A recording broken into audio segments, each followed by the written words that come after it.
brought to you by Silver Pumps. Top quality और consistent performance के लिए सिर्फ सिल्वर पंप नाम याद रखना। अच्छा, विपक्ष का कहना है कि सरकार अरे यार किताब परसेंट पूछी यार, एक पूछा दो पूछा किताब पूछी यार, ये थोड़ी परसेंट पूछी है, एक दो पूछी है क्या? मंत्री जी बीच में प्रेस कॉन्फ्रेंस छोड़ दी।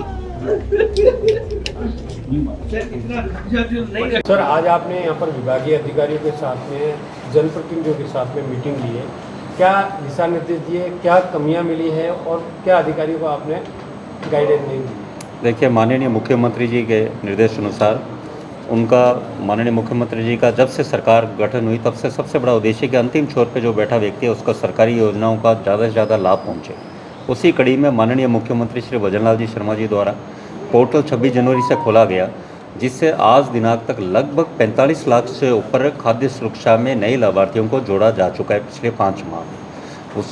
उसमें उसी के में 45 लाख से ऊपर जोड़े हैं, उसमें बाड़मेर ज़िले में भी आपके लगभग 1,61,000 नए लाभार्थी जोड़े जा चुके हैं, जो इतने लंबे समय से खाद्य सुरक्षा योजनाओं से वंचित थे। साथ में माननीय मुख्यमंत्री के द्वारा निर्देश अनुसार गिव अप कैंपेन भी शुरू किया गया, जो माननीय प्रधानमंत्री जी के गिव अप सिलेंडर से प्रेरित होकर राजस्थान में शुरू किया गया, जिसमें खाद्य सुरक्षा लाभार्थी में जो सक्षम लोग हो चुके हैं वो अपना स्वेच्छा से लाभ छोड़ें।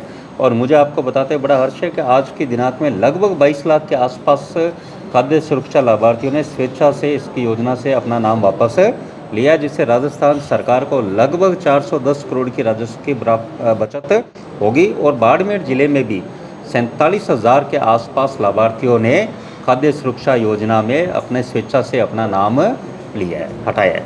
तो ये बड़े समय से सब आम जन की मांग रही थी खाद्य सुरक्षा पोर्टल खोलने की और सबके नाम जोड़ने की। तो ये प्रक्रिया के हम उस चरण में है कि हमारा ये है कि 31 अगस्त तक गिव अप कैंपेन के माध्यम से सबको प्रेरित और करें कि जो सक्षम लोग हैं, अब जिन सक्षम लोगों ने छोड़ा तभी तो इतने सारे लोग नए लाभार्थी जुड़े। तो मैं आपके माध्यम से बाड़मेर वासियों से आपके माध्यम से कहना चाहूँगा कि जो भी हम विकसित भारत, जो भारत आगे बढ़ रहा है उसमें हम सक्षम की ओर दिशा में बढ़ें, तो हम अपने इस खाद्य सुरक्षा योजना का लाभ छोड़ें, ताकि जो पात्रता रखता है, जो वंचित व्यक्ति है, उसको इस योजना का लाभ मिल सके। क्योंकि इस योजना में ना सिर्फ 5 किलो गेहूँ है, बल्कि उसे 12 रसोई सिलेंडर माननीय मुख्यमंत्री जी के द्वारा मुख्यमंत्री रसोई गैस सिलेंडर सब्सिडी योजना के तहत 12 सिलेंडर मिलते हैं सब्सिडी के 450 रुपये में। साथ में मुख्यमंत्री आरोग्य आयुष्मान योजना के तहत चिकित्सा सुविधा का लाभ मिलता है, और साथ में मुख्यमंत्री सुरक्षा दुर्घटना बीमा योजना में कल को किसी की अकस्मात दुर्घटना में कोई मृत्यु होती है तो 5 लाख की राशि मिलती है। साथ ही हम बताना चाहेंगे बाड़मेर ज़िले में जितने भी राशन डीलर्स हैं उनका कमीशन मई तक का आ चुका है। माननीय मुख्यमंत्री जी द्वारा जब अनेक जगह इनके संगठनों द्वारा ज्ञापन दिया गया तो माननीय मुख्यमंत्री जी ने इसे प्राथमिकता से लेते हुए सभी राशन डीलर्स जितने भी हैं राजस्थान में उनका मई तक का सारा कमीशन क्लियर कर दिया गया, परिवहन का, राशन डीलर्स का। और साथ में बाड़मेर में जितनी कुछ नई दुकानों का आवंटन की प्रक्रिया शुरू करी, और जितनी भी रिक्त दुकानें, उचित मूल्य की दुकान बाड़मेर में जो रिक्त रही है उन सब के लिए वैकेंसी जारी करके जो भी है सारी की सारी रिक्त दुकानें हैं अगले 2 माह में भर दी जाएगी, जिससे वो क्षेत्रवासियों को भी सुविधा मिलेगी और साथ में नए लोगों को रोजगार भी प्राप्त होगा। सर, इस तरीके की कई जगह से शिकायतें आती है कि जो नियमित संचालक है या नाम जोड़ने के लिए जो अप्लाई करते हैं उसमें कई जगह देरियाँ होती है, कई जगह पैसे लेने की शिकायत है, उसको लेके कैसे पारदर्शिता? देखिए, हमारे विभाग की वेबसाइट है, पोर्टल है, वो सारे टाइम चालू है। उसमें स्वयं जाकर आप अपना दर्ज करा सकते हैं, आवेदन कर सकते हैं। उसमें आप आवेदन भी कर सकते हैं, गिव अप भी कर सकते हैं। अब तो टेक्नोलॉजी का ज़माना है और बाड़मेर ज़िले में भी हम देख रहे हैं आप जिस तरह जागरूक है, आपकी जागरूकता तो हम बीकानेर में भी प्रशंसा करते हैं। तो यहाँ तो जागरूकता आप लोगों की और फैलाई, और आप जैसे जागरूक पत्रकार हैं तो ये समय समय पर इस तरह की बात आ रही है। तो इस बार पहले से काफ़ी कम ये हुआ है, ये बात आपकी सही है। कुछ जगह ये शिकायतें रही है, पर इस तरह की कोई शिकायत हमारे पास आती है तो हम कठोर कार्रवाई का निर्देश देते हैं, पर लोग लिखित में नहीं देते इस बात का। बल्कि ये जरूर, पर यह बात अवश्य है कि इस बार ऐसी शिकायतें बहुत कम रही। सर, करूर जी खाद और बीज को लेकर, मिलावट को लेकर हर जिले में जा रहे हैं, वहाँ भ्रष्टाचार भी आ रहा है और नकली जो खाद बीज वो भी पकड़ में आ रहा है, उसको लेकर आप क्या कहोगे? देखिए, ये तो अच्छा अभियान माननीय मंत्री जी द्वारा, कृषि मंत्री जी द्वारा किया जा रहा है। इसमें तो जिस तरह का कहीं भी मिलावट की कोई चीज़ है सरकार वैसे ही सकता है। और हमारे माननीय मुख्यमंत्री जी द्वारा तो पहले दिन से ही जीरो टॉलरेंस की नीति टुवर्ड्स इस तरह की है, भ्रष्टाचार मिलावट के खिलाफ मुख्यमंत्री जी का निर्देश है। तो इस तरह के तो अच्छा कार्रवाई जिससे किसानों को लाभ मिलेगा। तो कहीं लगता नहीं देरी हो गई है, 1.5 साल बाद में मंत्री जी निकले। आप ये पूछ सकते थे कि इतने साल क्यों नहीं हुआ था, ये भी विषय हो सकता था, पर कर रहे हैं मुख्यमंत्री, लगे हुए हैं। और ये तो हकीकत में देख रहे हैं मिलावट हर एक जगह है, बहुत जगह और भी कार्रवाई की आवश्यकता है। तो सर निर्मल चौधरी की गिरफ्तारी के बाद जिस तरीके से विरोध युवा वर्ग का सरकार के खिलाफ हो रहा है कि बदले की कार्रवाई की गई, क्या कहेंगे? देखो, कानून तो अपनी कार्रवाई करेगा, चाहे कोई हो, चाहे आप हो या मैं हूँ। जो कानून तोड़ेगा उसके खिलाफ कार्रवाई होगी। कोई अपने आप को समझे कि मैं कुछ ही बोल दूँ और कानून से ऊपर तो कोई नहीं हो सकता। कानून तो हर जगह कार्य, और हमें तो इसकी प्रशंसा करनी चाहिए कि कानून सबके लिए बराबर है, चाहे कोई हो। नहीं, उनका कहना है कि कस्टडी के दौरान उसको उसके परिवार, उसकी बहनों के ऊपर धमकियाँ दी गई।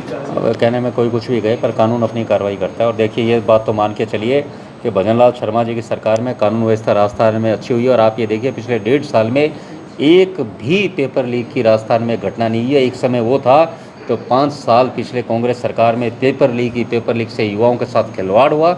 इस 1.5 साल में भजनलाल शर्मा जी की सरकार में एक भी पेपर लीक नहीं होना, ये संदेश जाता है कि सरकार किस तरह कानून व्यवस्था और युवाओं और आम आदमी के प्रति किस तरह सजग है। सर आरएस भर्ती को लेकर लोगों ने डेट बढ़ाने की, जो अभ्यर्थियों में डेट बढ़ाने की मांग की थी, उसको लेकर 2 डिप्टी सीएम और 40 विधायकों ने लेटर भी लिखा था, पर वो डेट नहीं बढ़ी। क्या वो वजह रही है? अब इस विषय का तो मैं बोलने का मेरे को क्या बात, इस विषय में क्या भाजपा बात। ने लगातार सरकार ने वैसे भी एग्ज़ाम का, वैसे भी मेरा एक विषय है कि एग्ज़ाम की डेट का हम भी छात्र रहे, हर छात्र चाहता है एग्ज़ाम की डेट आगे बढ़े।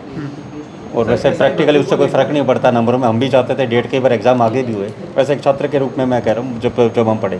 सर एसआई भर्ती को लेकर हनुमान बेनीवाल धरने पे बैठे हैं और रद्द को लेकर, और हनुमान बेनीवाल बार मेरे ख्याल से कोर्ट में है ये मामला, तो इसलिए मेरा कहना उचित नहीं है। इसमें भी कोर्ट में विचाराधीन, इसमें मेरा बोलना उचित नहीं है। सर, नकल प्रकरण के अंदर सरकार लगातार कहती रही है कि बड़ी मछलियां आएगी।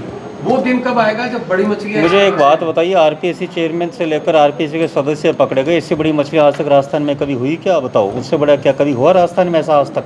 इतना पकड़ के ले आए। देखो, कार्रवाई कर रही है, और मैं तो कहूँ एसओजी की प्रशंसा करनी चाहिए कि उन्होंने कितनी शानदार कार्रवाई करी है। उन पुलिस अधिकारियों की जिन्होंने इतनी बेहतरीन कार्रवाई करी, जो लेके आए हैं पकड़ के, जो आज तक कोई ध्यान नहीं दे रहा था। अब इसका असर यही था, नकल करने वाले डरने लगे। पिछले 1.5 साल में इसी का नतीजा देखो, कहीं नकल कहीं भी आपको देखने को नहीं मिल रही। सब में मन में डर है कि ये भजनलाल शर्मा जी की सरकार है। धन्यवाद। फर्जी राशन कार्ड बांग्लादेशी जो अभी दूर से रह रहे हैं उनके राजस्थान में बने हुए, क्या इसको लेकर ये बीती जो ऑपरेशन सिंदूर उसके बाद जो स्क्रूटिंग हुई, तो इसमें ऐसी चीज़ें सामने आई कि ऐसे लोग भी अवैध तरीके से। देखिए, ऐसा अभी तो नहीं है, पर निरंतर कार्रवाई चलती रहती है। ऐसा कोई हो तो बिल्कुल हम कार्रवाई करते हैं, इस तरह की बात का बिल्कुल। अच्छा, विपक्ष का कहना है कि सरकार चुनाव तक कितना परसेंट पूछी यार, एक पूछा 2 पूछा, कितना पूछी यार, ये थोड़ी परसेंट पूछी जाए, 1-2 पूछी जाएगी।